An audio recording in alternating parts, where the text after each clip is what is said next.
Hello, हमें question दिया हुआ है, हमें गिवन है कि यदि a b belongs to R positive a plus b into one upon a plus one upon b का न्यूनतम संभव मान क्या होगा हमें बताना है। ठीक है, तो दोनों ही हमें पॉजिटिव बोला गया है, ए और बी दोनों ही पॉजिटिव। ठीक है, तो अब यदि हम इसको सॉल्व करें, ए का मल्टीप्लाई हम इस पे कर देते हैं तो ए अपॉन ए हो जाएगा, ए का मल्टीप्लाई ए वन अपॉन बी पे करें तो ए वन अपॉन बी हो जाएगा, या ए अपॉन बी हो जाएगा, बी का करें तो बी अपॉन ए और बी का करें तो बी अपॉन बी। अब हमें पता है ये वन हो जाएगा, ये भी वन हो जाएगा, तो one upon two plus A upon B plus B upon A लिखा जा सकता है।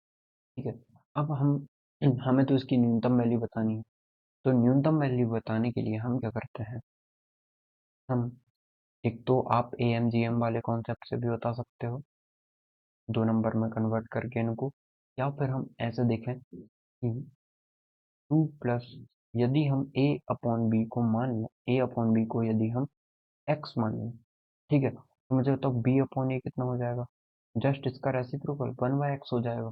ठीक है, तो हम यदि इसे एक्स लिखें और इसे वन बाय एक्स लिखें और हमें पता है कि ए और बी दोनों ही पॉजिटिव हैं, तो यदि ये दोनों ही वैल्यू पॉजिटिव हैं, इसका मतलब इसकी जो मिनिमम वैल्यू होगी वो कितनी हो जाएगी, वो टू होगी। कुछ भी रख के देख लो, इसकी मिनिमम वैल्यू टू ही आएगी। अब वन रख लो, वन प्लस वन टू हो जाएगा। आप कहोगे 0.2 भी तो एक मिनिमम वैल्यू है ना, 0.2 भी तो एक, आप बोलोगे कि पॉजिटिव वैल्यू है रियल नंबर पे, रख लेते हैं 0.2। ठीक है, रख लो, वन अपॉन में 0.2 हो जाएगा। इसकी वैल्यू हमें बतानी है, ये टू, इसकी मिनिमम वैल्यू, टू से छोटी वैल्यू नहीं आएगी। तो वहीं देखो, यदि हमने 0.2 लिखा तो इसका मतलब ये आ जाएगा टू अपॉन में टेन प्लस, और 0.2 रखा मतलब ये 10/2 आ जाएगा।